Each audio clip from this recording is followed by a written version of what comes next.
Animal Farm by George Orwell expresses the idea that revolution from a system can lead to the same or worse condition than that started the revolution. Animal Farm is set on a farm in England called the Manor Farm, and all of the main characters are animals. One day, the prize-winning boar, Old Major, discusses a dream with the other animals in which the animals of England live free from human oppression.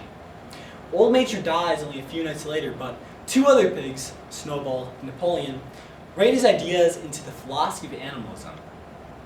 This philosophy is soon then realized when the animals of the farm ambush the farmers, Mr. and Mrs. Jones, at night and kick them off the farm.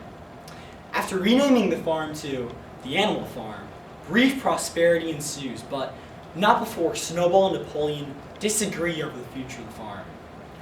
This disagreement culminates in Snowball getting chased off the farm by Napoleon's dogs. Napoleon, now with absolute power over the farm, rules with an iron fist, leaving us at where we are now.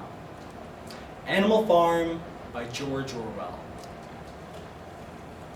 Years passed. The seasons came and went. The short animal lives fled by.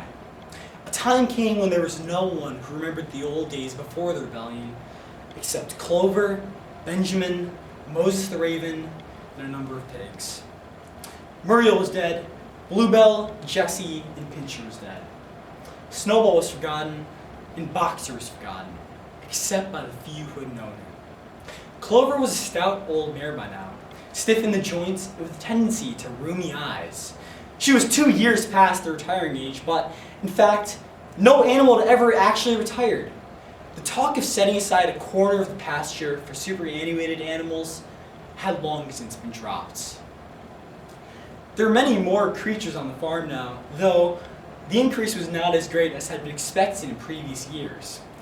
Many animals had been born to whom the rebellion was only a dim tradition, carried on by word of mouth. And others had been bought who had never even heard of such thing before their arrival. But the luxuries of which Snowball had once taught the animals to dream, the stalls with electric light and hot and cold water, were no longer being talked about. Napoleon had denounced such ideas as contrary to the spirit of animalism. The truest happiness, he said, lay in working hard and living frugally. Somehow, it seemed as though the farm had grown richer, without making the animals themselves any richer. Except, of course, for the pigs and dogs. And when they heard the gun booming and saw the green flag fluttering at the masthead, their hearts swelled with imperishable pride, and talk turned always toward the old heroic days. The expulsion of Jones, the writing of the 7 Commandments, the great battles in which the human invaders had been defeated. None of the dreams had been abandoned. The Republic of Animals, which Old Major foretold, and which the green fields of England should be untrodden by human feet, was still believed in. Someday it was coming. It may not be soon. It may not be within the lifetime of any animal living now, but still, it was coming. But just at that moment, those had a signal. All the sheep burst into a tremendous bleating of 4 legs good, 2 legs better. 4 legs good, 2 legs better. It went on for 5 minutes without stopping, and by the time the sheep had quieted down, the chance to utter any protest had passed, for the pigs had marched back into the farmhouse. Benjamin felt a nose nuzzling at his shoulder. He looked round. It was Clover. Her old eyes looked dimmer than ever. Without saying anything, she tugged gently at his mane and led him round to the end of the big barn where the 7 Commandments were written. For a moment or two, they stood gazing at the tattered wall with its white lettering. "My sight is failing," she said finally. "Even when I was young, I could not have read what was written there, but it appears to me that the wall looks different. Are the 7 Commandments the same as they used to be, Benjamin?" For once, Benjamin consented to break his rule, and he read to her what was written on the wall. There was nothing there except a single commandment, and it ran, "All animals are equal, but some animals are more equal than others."